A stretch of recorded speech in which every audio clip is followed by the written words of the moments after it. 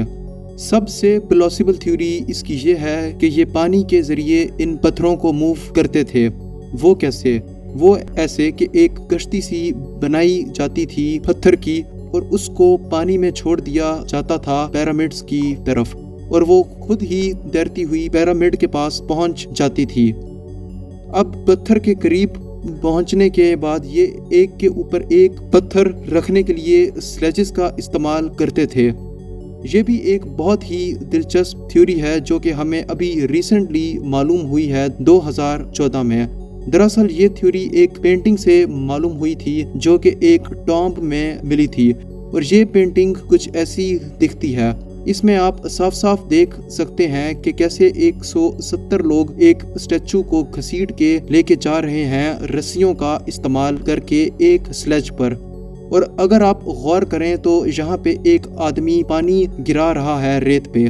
اس کو archaeologist Daniel Dawn اور ان کی ٹیم نے جب اسٹڈی کیا تو یہ بات معلوم ہوئی کہ اگر ایک سرٹن اماؤنٹ آف پانی کو ریت پہ ڈالا جائے تو ریت کا وہ حصہ بالکل ہی گیلا ہو جاتا ہے، اور اس میں فرکشن بہت حد تک کم ہو جاتی ہے اور چیزوں کو گھسیٹنا آسان ہو جاتا ہے۔ تو یہ بات صاف صاف واضح ہے کہ ان بھاری پتھروں کو یہ لوگ اسی ٹیکنیک سے موو کیا کرتے تھے۔ ایک سلیج پہ بھاری پتھر کو ڈال کے اس کے آگے ریت پہ پانی گرا کے اس پتھر کو گھسیٹا کرتے تھے، جو کہ کافی حد تک ان پتھروں کو ہلانا آسان کر دیتا تھا۔ اگلا جو سب سے بڑا سوال اٹھتا ہے وہ یہ کہ اتنے بھاری بھرکم پتھروں کو اٹھا کر ایک دوسرے کے اوپر کیسے رکھا جاتا تھا؟ اتنے بھاری وزن کے پتھروں کو بغیر کسی مشینری کے کیسے اٹھایا جاتا ہوگا؟ عام طور پہ ایک پلی کا سسٹم بھی بنایا جا سکتا ہے ان پتھروں کو اٹھانے کے لیے، لیکن جیسا میں نے آپ لوگوں کو بتایا تھا کہ اس دور میں ویل کی انوینشن ہی نہیں ہوئی تھی۔ 2015 میں انگلش اور فرینچ آرکیولوجسٹ کی ٹیم نے ایک 4500 سال پرانا ووڈن ریمپ ڈسکور کیا ایک جگہ سے جو کہ پیرامڈز کے آس پاس ہی تھی۔ آرکیولوجسٹس کا ماننا تھا کہ ایک اسی طرح کا ریمپ بنایا گیا ہوگا سلوپ فارم میں، ٹاپ سے لے کر باٹم تک۔ اب اس سلوپ کے اوپر لکڑی کے ڈنڈے فکس کر دیے جاتے تھے سلوپ کی سائڈز پہ، اور پھر انہوں نے رسیوں کا استعمال کیا ان ڈنڈوں کے اراؤنڈ ان پتھروں کو اوپر کھینچنے کے لیے۔ یہ تھیوری دی گئی تھی فزسسٹ جوسف کی طرف سے 2014 میں، اور اس تھیوری کے حساب سے انہوں نے یہ سلوپ بہت زیادہ پیچھے سے شروع کیا تھا تاکہ سلوپ زیادہ ہائٹ میں اونچا نہ بن جائے۔ اس کے بعد یہ تھیوری کہتی ہے پتھروں کو سلوپ کے ذریعے اوپر پہنچانے کے بعد انہوں نے لیورز کا استعمال کیا ہوگا بھاری بھرکم پتھروں کو ایک دوسرے کے اوپر رکھنے کے لیے۔ اس تصویر میں آپ دیکھ سکتے ہیں کہ یہ کیسے کام کرتا تھا کہ ایک مڈل پوائنٹ لے لیا زیادہ ہائٹ کا، اور پھر اس ڈنڈے کے دوسری طرف وزن ڈال کے اور اس وزن کے سہارے ڈنڈے کو گھما کے ان بھاری پتھروں کو اٹھا کر ایک دوسرے کے اوپر رکھ دیا جاتا تھا۔ اب یہ ساری تھیوریز سننے میں لاجیکل تو لگتی ہیں، لیکن مسئلہ ہے کنسٹرکشن ٹائم کا۔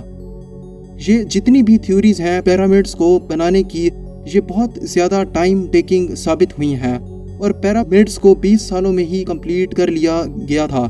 لیکن ریسرچرز کا کہنا ہے کہ ان طریقوں سے پیرامڈز کو صرف 20 سالوں میں بنانا ممکن نہیں ہے، اس لیے یہ پیرامڈز آج کے دن بھی ایک مسٹری ہیں۔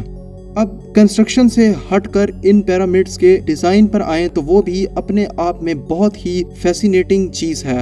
آپ کو جان کے حیرت ہوگی کہ ان پیرامڈز کو اس طرح سے ڈیزائن کیا گیا ہے کہ ان کی چاروں سائڈز نارتھ، ایسٹ، ویسٹ اور ساؤتھ میں ایگزیکٹلی پوائنٹ کر رہی ہیں۔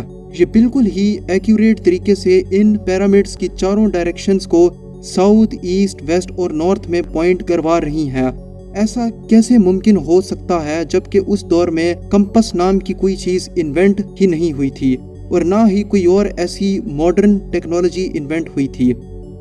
اب اس ڈیزائن کو لے کے بھی سائنٹسٹ نے کچھ تھیوریز دی ہیں کہ آخر یہ ان لوگوں نے کیسے کیا ہوگا۔ ایک پاپولر تھیوری دی جاتی ہے آٹم ایکوینکس کی، کہ جب ہمارا پلانٹ ارتھ کا ٹلٹ کچھ ایسا ہو جاتا ہے کہ دن اور رات ایگزیکٹلی ایکول ہو جاتے ہیں، زمین پہ پڑنے والی شیڈو بالکل ہی اسٹریٹ لائن میں ہوتی ہے ایسٹ اور ویسٹ کی طرف۔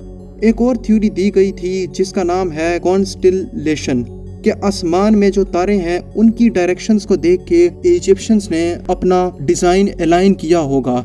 یہ کرنے کا طریقہ کچھ ایسا ہے کہ اورین بیلٹ کے جو 3 تارے ہیں ان کی اسٹریٹ لائن الائنڈ ہے۔ یہ الائنمنٹ باقاعدہ طور پہ ایجپشنز کی طرف سے پلانڈ تھی، کیونکہ ان کو ایسٹرونومی کی اچھی جانکاری تھی۔ وہ تاروں کو رات میں ٹریک کرتے تھے اور ان پہ اسٹڈی کیا کرتے تھے۔ لیکن یہ ایک صرف تھیوری ہے جو کہ کافی سارے سائنٹسٹس نہیں بھی مانتے، کیونکہ اس کا کوئی ٹھوس ثبوت نہیں ہے۔ اس لیے اس ماڈرن ورلڈ میں دی گریٹ پیرامڈز آف گزا کچھ معاملات میں آج بھی ایک مسٹری بنا ہوا ہے۔ اب ہمیں دیجیے اجازت، آپ لوگوں سے پھر ملاقات ہوگی ایک اور ایسے ہی انفارمیٹیو ویڈیو میں، اور زیو ٹی وی کو سبسکرائب کیجیے گا ایسے ہی انفارمیٹیو ویڈیوز کو دیکھنے کے لیے۔